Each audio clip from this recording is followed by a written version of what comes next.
አቶ ሳሎ ሐሰን በማዕከላዊ ኢትዮጵያ ክልል ስልጤ ዞን የምስራቅ ስልጤ ወረዳ ነዋሪ ናቸው። በማህበር ተደራጅተው የአሳ ምርት ላይ ከመሰማራታቸው በፊት እጅግ በዝቅተኛ የኑሮ ደረጃ ላይ ይኖሩ እንደነበር ይናገራሉ። በጣም ያልጋ ቁራኛ ነበርኩ። ሌላም ወንድም ያለ እንደዚሁም አባላት ነው። እሱም ታሞ ነበር። እውዲነናል። ከዚህ በፊት ደግሞ ኑሯችን በጣም አሽቆልቁሎ ነበር። ከሳር ቤት ወደ ቆርቆሮ ቤት ተለውጠናል። አቶ ሳሎ ዛሬ ላይ እሳቸውን ጨምሮ 12 አባላትን በያዘ ማህበር ተደራጅተው በስልጤ አባያ ሐይቅ ላይ ቆሮሶ የተሰኘውን አሳ በመሸጥ ኑሯቸው ተቀይሯል። አሁን ብዛት አሳ የሚገኘው የቆሮሶ አሳ ነው። በደንብ እየሰራን ነው ያለ ነው። በቀን ቢያንስ በቃ አላገኘን ሲባል 30 ኪሎ 40 ኪሎ እናገኛለን። አልহামዱሊላህ ያው ቤተሰባችንን እያስተዳደርን እንገኛለን። ያው በዚህ ስራ ማለት ነው ጥሩ እየሰራም ይገኛል። ልምዶችም አሉት። ራሱም ያሰግራል። ራሱም ደግሞ ፍሌቶ ያወጣል። ራሱም ደግሞ ያከፋፍላል። ወራቤ እናከፋፍላለን። ስልጤ ወረዳ አለ እናከፋፍላለን። ጦራ ይሄዳል። ጉዳሳ የሚባል ከተማ አለ ይሄዳልኛ እዛ ከዚህም ብዙ ሆቴሎች አሉ እየሰራን ነው። ይህን አካባቢ ተባብረን ብናለማ የሚል መልእክት አለኝ እኔ። ከዚህ በፊት አካባቢው በሚገባ ባለመልማቱና ባህር ዛፍ በዙሪያው በመኖሩ ማህበረሰቡ ከሐይቁ ማግኘት ያለበትን ጥቅም ሳያገኝ ቆይቷል። እንግዲህ በአመት ከ11 ቶን በላይ ነው የሚያመርተው ይህ ሐይቅ ማለት ነው። ከ11 ቶን በላይ ነው የሚያመርተው። ከዛ በፊት ምርቱ በጣም ወርዶ ነበረ። ለምንድነው የወረደው? ዙሪያው በባህር ዛፍ የተከበበ ነበረ። በባህር ዛፉን ተከትሎ ቀጥታ የመጣ ጎርፍ ዳሎሉን ይዞ ውሃው ላይ ነበር የሚገባው። ስለዚህ እጽዋትም ጭምር አልነበሩም፣ የምግብ አልነበረው ማሳው ማለት ነው።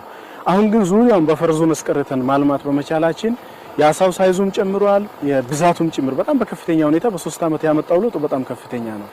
ከዚህ አንፃር ያ ምርቱም ጭምር በጣም ያደገበት ነው። ያ እቅዱ ይታቀዳል። ከዚህ በፊት የሚቀርበው ግን በጣም አነስተኛ ነበር። አሁን ግን ከ11 ቶን በላይ ማቅረብ እየተቻለ ያለበት ሁኔታ አለ።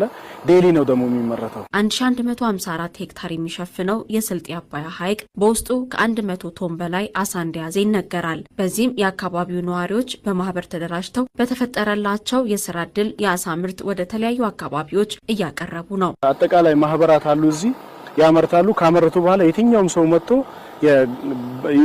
በተመጣጣኝ ዋጋ ነው ገዝቶ የሚወስደው። ለምሳሌ አሁን የዝም ብሎ ስጋን ስናይ ጥቅሙ ፍጹም የሚገናኝ አይደለም። ይሄ ግን 150 ብር ነው 1 ኪሎ የሚሸጠው። ለዛውም የእንትኑ ፍሊቶ ማለት ነው። በፍሬም ሲባል 10 ብር ነው። በጣም ተመጣጣኝ ዋጋ ሁሉም ማህበረሰብ መጠቀም አለበት በሚል በዛ ላይ ከወርደን እየተሰራ ያለበት ሁኔታ አለ። በተመሳሳይ መልኩ ደግሞ የስራ እድል ፈጠራ ዘርፉ ላይ ተደራጅተው ወጣቶች ተደራጅተው የምግቡን በተለያየ አይነት ሰርተው በማቅረቡን ደረጃ በጣም በከፍተኛ ሁኔታ እየተጠቀሙ ያሉበት ሁኔታ ነው ያለው። ባለሀብቶች የስልጤ አባያ ሐይቅን በማልማት የቱሪዝም መዳረሻነቱ እንዲሰፋ ከማድረግ ባለፈ ለበርካታ ዜጎች የስራ ዕድልን ለመፍጠር የዞኑ ቱሪዝም ቢሮ እየሰራ ነው። እዚህ ሐይቁ ላይ እስከ 300 ሄክታር መሬት ለኢንቨስትመንት የተዘጋጀበት ሁኔታ ነው ያለው። ይሄ ማለት ቀጣይ ደግሞ ብዙ ባለሀብቶችን እንፈልጋለን። በዚህ ኢንቨስት እንዲያደርጉ ሎቢ እናደርጋለን። ቶሎ እንዲሰሩልን እንፈልጋለን።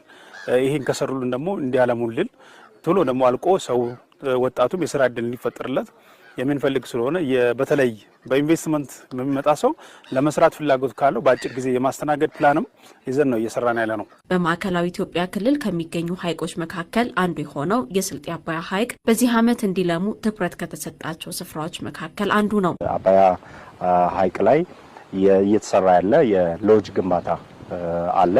ይሄ በባለሀብት ደረጃ በኢንቨስትመንት ደረጃ እየተከናወነ ያለ ስራ ነው። ግን መበረታታት ይኖርበታል። ከክትትልና ድጋፍ አንጻርም ይሄ ስፍራ በደንብ እንዲተዋወቅ እንዲለማ የሚያስችሉ ስራዎችን በቀጣይነት አጠናክረን የምንሰራ ሆኖ በያዝነው አመትም በተመሳሳይ መልኩ ለኢንቨስትመንት ማበረታቻ እንዲሆን ከተሰጠው ፍቃድ አንጻርም በተመሳሳይ ድጋፍ የማድረግ ስራ እየሰራን ያለንበት ሂደት አለና ስፍራው በደንብ የቱሪስት መዳረሻ መሆን ይገባዋል። የሐይቁ አካባቢ ሲለማ የተደራጁ ማህበራት ለሆቴሎች፣ ለሎጆችና ለጎብኚዎች የአሳ ምርትን በማቅረብ ይበልጥ ተጠቃሚ የመሆን እድላቸው ሰፊ ነው።